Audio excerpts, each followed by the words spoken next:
Poster du contenu aujourd'hui, tout le monde le fait. Mais quand on regarde de plus près, certains artistes, ils arrivent à créer du contenu qui attire, qui engage et qui vend, alors que d'autres publient régulièrement sans résultat. La différence, elle se joue souvent dans la stratégie. Dans cette vidéo, on va analyser ensemble 3 comptes Instagram d'artistes pour voir ce qui pourrait optimiser et ce qui fonctionne déjà bien.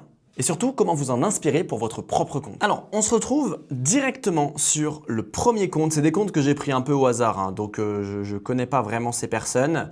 Et on va regarder le compte avec les différents éléments. Déjà, première chose, la photo de profil. Moi, la photo de profil, je la trouve plutôt bien. Pourquoi? Parce qu'on voit l'œuvre directement, on voit sa tête. Donc, ça nous permet de rentrer dans son univers, de comprendre ce qu'elle fait. Atelier Magdalena, le nom est bien. Magali, artiste peintre, tableau, art contemporain et texturé. Ce qui est plutôt bien, c'est qu'elle a aussi mis un mot-clé qui peut permettre de la référencer. Donc, quand une personne va t'appeler, je sais pas, art contemporain, art texturé, artiste peintre, il y a des chances qu'elle tombe sur elle. La seule chose, c'est que le nom est un peu long, mais bon, ça ne sera pas vraiment problématique. Tableau texturé 100% personnalisable, atelier collectif Toulouse formation, contactez-moi, site web. Alors là, moi j'aurais mis plusieurs choses. J'aurais déjà mis un mot-clé qui paie, enfin un élément d'autorité pour la mettre en avant. Alors elle a déjà ses followers qui peut être un petit élément d'autorité, mais depuis combien de temps elle est là, elle a fait combien d'œuvres, comme ça la rend vraiment crédible. Et après, sa biographie est beaucoup tournée autour de ce qu'elle vend au final. Donc j'aurais optimisé un peu ça aussi pour que les gens aient envie de s'abonner à son compte Instagram, expliquer ce qu'on va retrouver sur le compte Instagram. Ensuite, au niveau des bulles de story à la une, moi j'aurais mis un petit peu moins de bulles de story à la une, parce que les gens ne vont pas tous les regarder, et j'aurais gardé les bulles de story à la une essentielles, donc éventuellement les avis clients et tout ce qui la met en avant. Une autre bulle de story à la une extrêmement importante pour se présenter, parce que là on ne sait pas trop qui elle est, on ne sait pas trop ce qu'elle fait, ce que ça représente. Donc globalement, cette bulle de story à la une va être super important, et ensuite elle peut parler d'elle et de son univers. Ensuite, au niveau de la stratégie de contenu, alors on a quand même quelque chose qui fonctionne plutôt bien parce qu'elle est sur un style d'art avec de la texture qui va être, qu'on ne va pas retrouver de partout en tout cas. Mais par contre, quand j'arrive sur le compte, je sais ni qui elle est, je sais ni trop ce que ça représente son art. Donc il y a ces éléments-là qui vont être à retravailler. C'est dommage parce que ce qu'elle fait, c'est vraiment génial. Mais c'est sur les réseaux sociaux en tout cas, c'est vraiment en créant une connexion avec la personne en face de nous qu'elle aura beaucoup plus envie déjà de nous suivre, de s'intéresser à ce qu'on propose, mais éventuellement d'acheter par la suite. Donc là, la stratégie de contenu est plutôt intéressante, mais elle est beaucoup tournée autour de ses œuvres et autour de ce qu'elle propose. Donc malheureusement, ça va pas… il va manquer quand même quelque chose pour créer une vraie communauté, créer une vraie connexion avec les gens en face. Donc là, si on devait restructurer le contenu, on a du contenu qui fonctionne plutôt bien.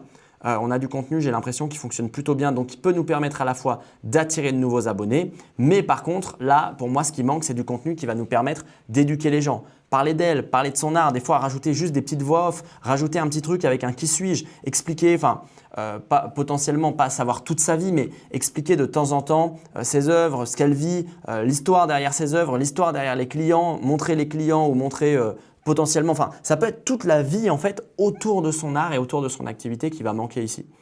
Et si elle travaille ça, franchement, ça va aussi bien changer la donne parce que ça va permettre aux gens de connecter beaucoup plus facilement avec elle, donc d'avoir envie de la suivre plus facilement, donc aussi de vendre plus facilement. Quand on regarde sur le deuxième compte, Jérôme Muscat, alors là, idem. On a quelque chose qui est plutôt intéressant et la photo, je la trouve très sympa. La seule chose, c'est je me pose la question, pourquoi faire la photo en noir et blanc? Est-ce qu'il y a un intérêt? Parce que derrière, il n'y a rien qui est en noir et blanc et du coup, ça peut connoter quand même quelque chose d'avoir cette photo en noir et blanc. Est-ce que ça permet, est-ce que ça veut dire quelque chose par rapport à son univers artistique? Est-ce que ça dit quelque chose de son art? Je ne sais pas, mais il y a potentiellement ça à retravailler. Ensuite, le nom de profil est plutôt bien. Le nom d'utilisateur, ça permet d'avoir une complémentarité pour ne pas avoir exactement la même chose. Donc dans ce cadre-là, c'est aussi plutôt intéressant. Ensuite, on a la biographie par contre là qui va être à retravailler. Parce que artiste peintre contemporain, ok, mais ça il aurait pu le mettre ici. Et on a déjà artiste peintre, donc ça ne sert pas à grand chose d'avoir mis ça. La douceur d'un visage, la force d'une émotion, pourquoi pas, mais ça peut vouloir tout et rien dire. Ok, donc c'est représentatif du coup de ses œuvres. Dans ce cadre-là, alors pourquoi pas. Atelier à Albi France, acquérir une œuvre. Ça, est-ce que ça nous apporte quelque chose de savoir qu'il est à Albi ou pas? En fait, moi la bio, je l'aurais retravaillé en mettant un élément d'autorité. Donc un élément d'autorité, c'est un élément qui va le rendre unique, qui va le rendre crédible. Retravailler un petit peu ça pour expliquer ce qu'on va retrouver sur son compte Instagram et éventuellement acquérir une œuvre, je trouve que c'est un peu trop… comment dire, on pourrait être un petit peu plus original, quoi. dans l'appel à l'action. Donc avoir quelque chose pareil qui reste dans sa vibe, qui reste dans son univers. Ensuite, encore une fois, je ne sais pas qui il est. Pas de bulle de story à la une pour le présenter. Pas de bulle de story à la une pour mettre en avant son univers. Donc là, j'ai juste une phrase, la douceur d'un visage, la force d'une émotion. Mais qu'est-ce que ça veut dire? Comment est-ce que je dois me plonger là-dedans? Je ne sais pas totalement. En tout cas, je peux me faire ma propre opinion, mais embarquer la personne et m'embarquer si jamais il avait présenté son univers, ça permettait potentiellement de m'embarquer, de me donner envie de le suivre, etc. Donc, il y a ces points-là qui vont être aussi assez importants à prendre en compte. Donc, voilà sur ce deuxième axe-là. Et sur le troisième axe, on ne sait ni qui il est, il n'y a pas d'éléments qui le mettent en avant, etc. Donc, bon, là… Allez, on a une petite présentation. La problématique de la présentation telle qu'elle, c'est que en fait, les gens lisent peu les descriptions sur Instagram. Donc, il aurait mieux fallu faire un carrousel. Le format en tant que tel peut être optimisable aussi. Et ensuite, au niveau de la stratégie de contenu, c'est un peu comme le compte précédent. On a du contenu qui marche plutôt bien, mais malheureusement, en fait, on n'en sait pas plus sur lui, sur qui il est, sur ce qu'il veut, sur son histoire, sur ce qu'il veut représenter. Donc, il y a quand même des points qui vont être à retravailler ici au niveau de sa stratégie de contenu. Et lui, dans son cas, le compte qu'on a vu juste avant, il avait du contenu d'acquisition qui permettait d'attirer de nouveaux abonnés, donc des réels qui étaient plutôt… qui peuvent être plutôt viraux. Mais lui, dans son cas, on n'a ni réel, en tout cas peu de réel. Et en fait, on n'a que du contenu qui va servir à montrer ce qu'il fait. Donc, c'est une stratégie de contenu un peu catalogue, mais il y a globalement la stratégie de contenu à retravailler et qui pourrait lui permettre de toucher beaucoup plus de monde et d'intéresser beaucoup plus de monde et indirectement de vendre beaucoup plus aussi.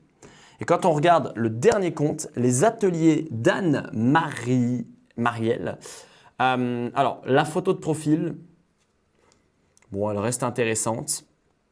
Les ateliers d'Anne-Marielle, dentelle de papier, ok, savoir le artiste passionné, est-ce que ça vaut le coup de le mettre? En fait, la bio, elle est déjà petite, donc le but, c'est vraiment d'apporter le maximum à la personne en face de nous. Mais dire artiste passionné, ça, dentelière de papier, elle l'a déjà mis ici. Pour moi, ça, je l'aurais enlevé. Diplômé de l'école, bon, je ne sais pas si ça vaut le coup aussi de le mettre. Donc pour moi, là, la bio, elle va être à retravailler.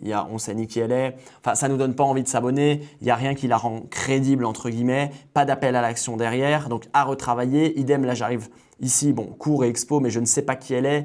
J'ai rien qui la rend encore une fois crédible. J'ai rien qui me parle de son univers, de ce qu'elle fait. Donc à retravailler aussi à ce niveau-là.